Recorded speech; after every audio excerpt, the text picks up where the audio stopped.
Good day again, everyone. Um, Welcome back. It may look like I have a weapon in my hand, it's not. Today we're going to look at two things, particularly how do you find the period of a simple pendulum. What I have in my hand right now is actually, this is a clamp. What's attached to it is called boss head. So those of you who are writing it up is BOSS, not as in boss head. Um, One of the things we're going to look at also, this is our pendulum. You can use anything for a pendulum. It's actually a roll, a plasticine roll in the shape of a ball, suspended from a string. The string should be non-elastic, just to keep in mind. I'll do another video on Hooke's law a little later on. Now, the clamp is actually attached to what is called a retort stand. This is our retort stand. It's quite heavy, it's made out of cast iron. And how it's actually clamped, when attached, you try to attach it away from yourself because we need a little more room to work with. I already attached it for the simplicity of this video. This is what it looks like when it's attached. These are two wooden blocks. You can use anything, wooden blocks. A lot of people use a cork with a pin already suspended pushed into it, and of course left there to be used. Now the wooden blocks, if you could look carefully, are actually suspended like this to make it quite simple. The thread is actually placed within the wooden blocks. Now I'm using a very thick thread so that you can see it. Crochet thread is fine. So when you are using it, just make sure that the thread is inextensible and it will not break easily. A lot of times those normal thread that you use for sewing, for example, regular machine threads, are quite, they're very weak. Right, so one of the things that this is going to look like is this. Now I'm going to tilt this a little bit. It's actually placed on a level surface. This is what the retort stand looks like. There is an extension here that we can use. Now if I turn it this way, notice that this can line up with the retort stand. This is a pendulum bob. This is called a pendulum bob, by the way. And yeah, you could use anything as a pendulum. I could actually take one object and swing it side to side, creating an oscillation. A scissors, well, scissors is not particularly used. Any object that can rotate. Hypnotists use it a lot too. Try not to hypnotize anyone. Please note the extension is here for us to be able to vary length. We want to be able to vary length so that we can now measure how long it takes for one oscillation to occur. Now, because we aren't robots, we can't really count the time for one oscillation. We record the time for 20 oscillations. Oscillation is really, a lot of people think an oscillation is a spin, not necessarily. An oscillation in this case, before I get to it, if it lines up to your retort stand when stationary or at rest, for example like this retort stand becomes a marker. It's a fixed point. It's called a fiducial marker. It helps us to measure really and truly what happens as the object rotates. Keep it in mind, if this is interrupting you, you can actually hang it across here, so it wouldn't be a part of your experiment and interrupt, of course, your experiment. You use a meter rule to vary length. Now, one of the things about the meter rule to vary length is that from beneath the wooden block to the top of your pendulum bob, that length is recorded. Ideally, for us to measure length, we are supposed to measure length from the center of this pendulum bob. However, it's going to be quite difficult to measure from the center to the beneath the wooden block itself.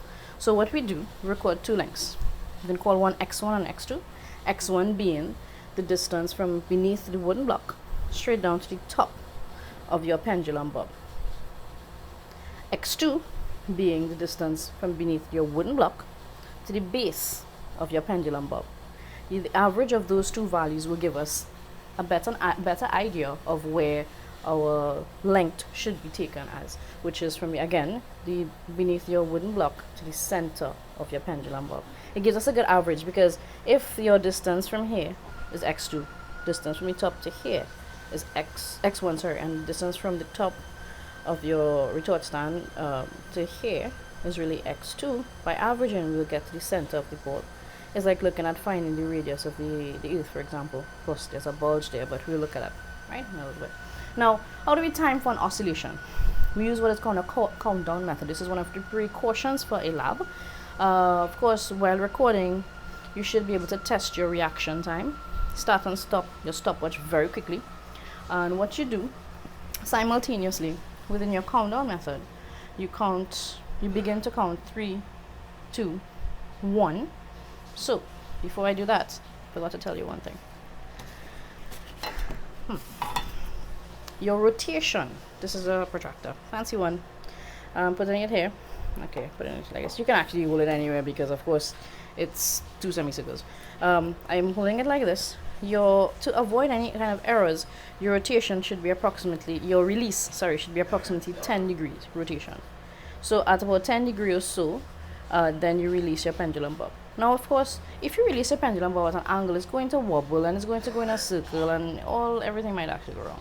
So you try to be as steady as possible.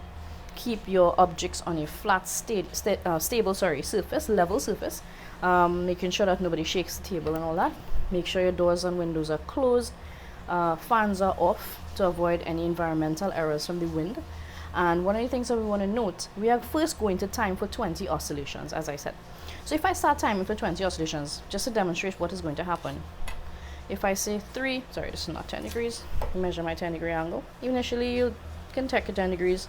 10 degree, of course, from your what is called your fiducial marker from right here, right? Most people think 10 degrees from here. Big arrow, please be careful. So 10 degrees from this point right here. When you say 3, 2, 1 using your countdown method, simultaneously your lab partner, friend, etc., who's doing the experiment with you starts the stopwatch. So if you count 20 oscillations, just want to tell you what an oscillation really is. Contrary to popular belief, people think an oscillation is 1. That's not an oscillation. The oscillation actually takes from place, one complete oscillation, takes place from its starting point, halfway across, to return to the starting point. That's 1. So if I were to count for one oscillation, it will be 3, 2, 1, using my countdown method. 1, 2, 3, 4, 5, etc. until you reach 20. Now, using the countdown method again, if you're doing this with a partner, when you reach around 17, 18, 19, well, not really 19, but about 17. So you reach about 17, 18, 19, count aloud so your partner will have an idea of when to stop the stopwatch simultaneously. So the end result, I'm just going to rotate it so I can show you. I'm going to count for about 10 oscillations. 3, 2, 1, start. 4, 5, 6, 7, 8, 9, 10. Whatever time I get, that is the time for 10 oscillations. If I wanted to time for one oscillation, that is what is actually called the period of a simple pendulum. That when you take, of course, the time that you record and you divide by 10 oscillations. So let's say, for example, I would have gotten 18 seconds for 20 oscillations. This is actually an actual reading. For 18 seconds being for one oscillation, 20 oscillations, means for one oscillation, or 20 oscillations being equivalent to 18 seconds. For one oscillation, it is going to be 18 divided by 20. Right now, the reason why I'm telling you this is because a lot of times people tend to mix up what to divide. And once you understand, it's basic maths, form an equation, form a statement, and of course make one oscillation the subject of the formula, you're going to keep working this out each time. Now, the good thing to remember, I just want to pinpoint, same skill that you have to use, is that if you're recording all your times to one decimal place, you're of course going to also record all your lengths. You're going to vary your lengths each time. Take at least 6 readings to be able to plot a graph. If you are going to vary your length each time, take onto one decimal place a meter rule, smallest reading in a meter rule, plus or minus 0.1 centimeter. So if by recording that time, that length, to one decimal place, recording your time also to one decimal place using your analog stopwatch, your 0.1 plus or minus 0.1 30-second stopwatch, then it means therefore that when you are going to record the period of that simple pendulum, you will also have to look at now significant figures to avoid any major errors. So you try to keep the period that you worked out to 3 significant figures. You be consistent with the number of significant figures. Of course, this experiment is not just there to test the length of the period of a simple pendulum, and just to let you know, based on the equation given, which I will post, as you vary the length, as you increase your length, the period will increase. It will take a longer time to complete 20 oscillations. But in addition to that, using the equation given, one of the things that we can actually use this experiment for is to test to see if we get the value of the gravitational acceleration, or as we call it, acceleration also acceleration due to gravity, as being approximately 9.8. well, 9.8 around 10 when we round it off meters per second squared. So that is one of the experiments to test, and of course use your test, showing the relationship between period of a simple pendulum, length, to period of a simple pendulum, how that varies, and to use that value to get what is called the acceleration due to gravity, which we know rounds off to give us 10 meters per second squared, actual value being approximately 9.81 on average. All right, thank you very much for looking. See you again soon. Next video I'm going to do soon is the center of gravity of both irregular and regular shaped objects. Thank you.